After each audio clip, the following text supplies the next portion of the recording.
Years before the funeral bells tolled across the kingdom, Adrian had stood at the edge of the Windle estate, the bitter wind biting at his cheeks as his car pulled away from the palace gates. He had made his choice to leave behind the only world he had ever known in favor of one built not on duty but on love. The decision had cracked the royal family's foundation. At its heart was not merely a disagreement over titles and expectations, but a deep rupture between father and son, king and prince. King Edmund, regal and unyielding, had watched from the stone balcony as Adrian drove away without looking back. Adrian remembered that day as vividly as if it were etched into his skin.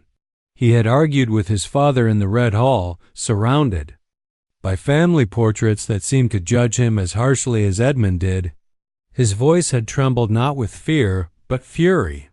He wanted his life to be his own, his love with Marale to be without conditions, his children to grow up beyond the shadow of golden thrones and scripted smiles.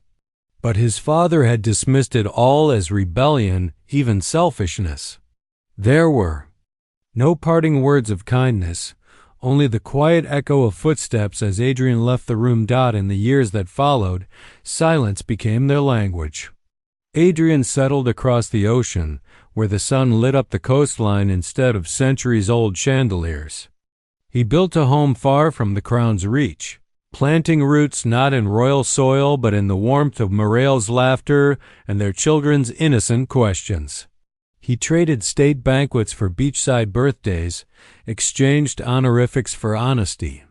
Yet even in the freedom he had so fiercely claimed, a part of him remained tethered to the palace he had once called home. The British tabloids didn't let go so easily.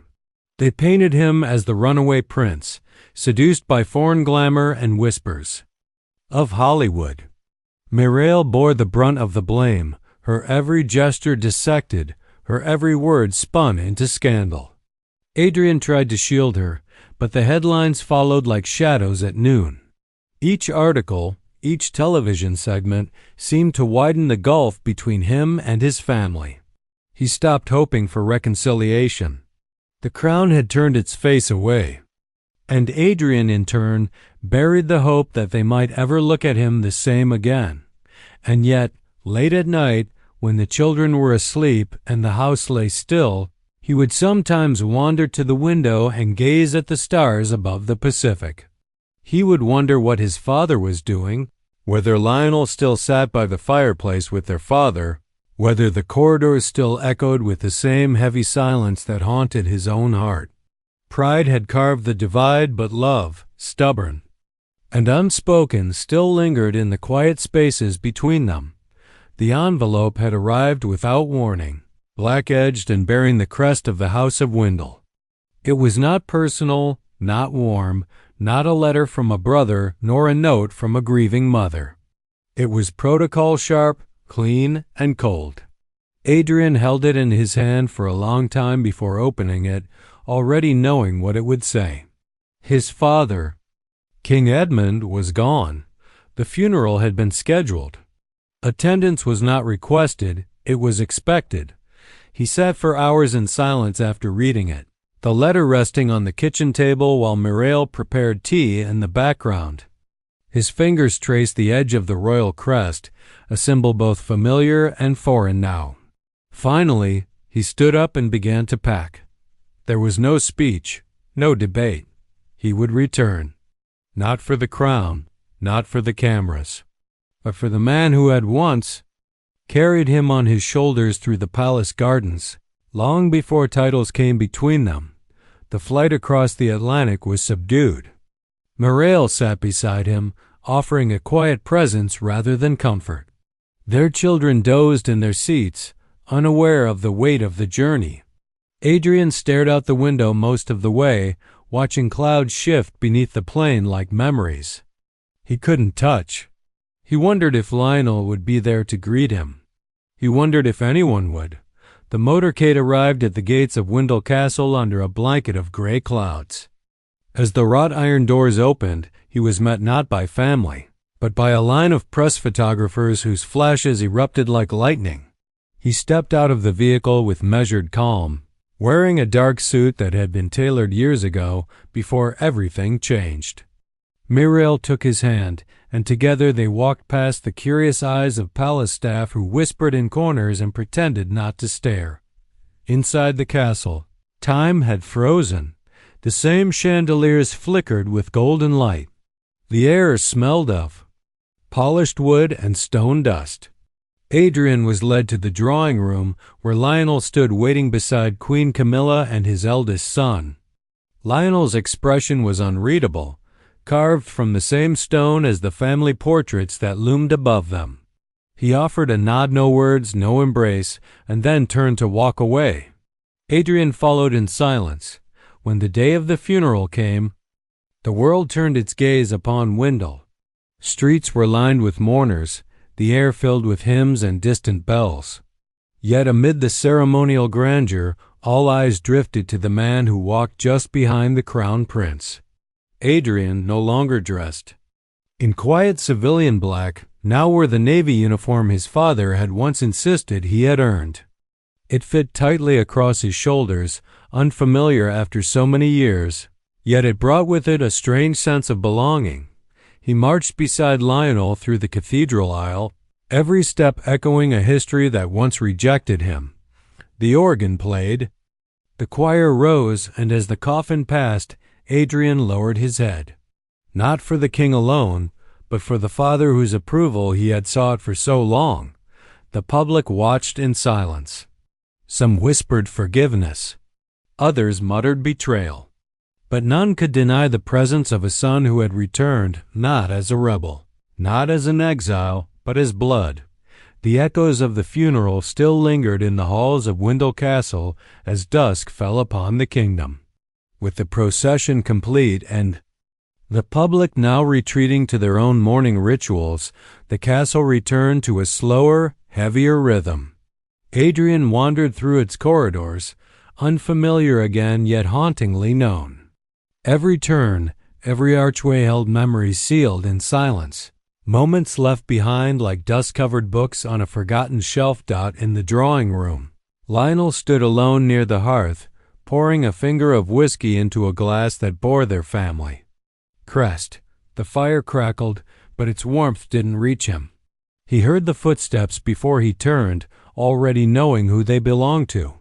Adrian entered the room slowly, glancing once at the portraits on the wall, images of kings who had died, with titles intact and grudges buried deep. Neither man spoke immediately. Lionel sipped the whiskey, his back straight, posture perfect, as if held up by decades of protocol. Adrian stayed by the door, his hands in his pockets, shoulders looser but face tight with something unspoken. The tension that filled the room had taken years to ferment, and now it hung thick in the air between them. Lionel turned at last, his gaze sharp, not from anger but exhaustion. He stepped toward the fireplace, setting his glass down harder than frozen. Necessary. His eyes flickered, not with tears, but with restraint, the kind only learned by heirs who were never allowed to feel too deeply. Adrian moved closer, his steps echoing softly on the marble floor. He waited. Lionel finally spoke, not with words, but with the heavy breath of someone carrying a kingdom and a father's death on the same shoulders. Then Lionel moved toward the window, placing both hands on the sill, looking out across the gardens where they had once played as children. Adrian stepped beside him, unsure if he should speak. For a long time he said nothing, letting the silence do what years of arguments had failed to achieve. And then, with a subtle shift in the room's air, Lionel began to speak, not to attack, not to accuse, but to confess the weight he had borne. He told Adrian how the palace had changed after he left, how King Edmund had grown quieter, harsher, more set in his ways, how every scandal, every tabloid headline had chipped away at Lionel's image in the eyes of the court. He explained how being the son who stayed had not made him a favorite, only more responsible. He had buried their father not just in ceremony, but in loneliness, with no brother beside him. Adrian listened, arms folded, pain flashing across his face with every word. He realized then that the burden he thought he had escaped had simply fallen entirely onto his brother's back. The press had always painted Lionel as the stoic successor, but now Adrian saw the man beneath the crown, the brother who had been left to carry the silence alone. The conversation did not end with forgiveness. No olive branches were exchanged. But as Lionel finally turned away from the window and looked at Adrian, truly looked at him, there was no longer contempt in his eyes. Only fatigue, only understanding. And somewhere in the corner of that long, silent room, something ancient between them cracked, not apart, but open. Morning light crept slowly across the eastern towers of Windle Castle, brushing its golden glow against the frost-covered windows and breathing warmth into its hollowed stone chambers. The funeral was over, the guests had left, and the royal court had returned to its rituals. But inside the library, tucked beneath centuries of leather-bound volumes and ancestral portraits, Adrian stood alone with a book in his hands. One his father had once read to him as a child. The pages were worn at the edges, and inside the back cover, something unusual caught his eye. A folded letter, yellowed slightly with age, sealed with his father's insignia. Carefully, almost cautiously, Adrian opened it.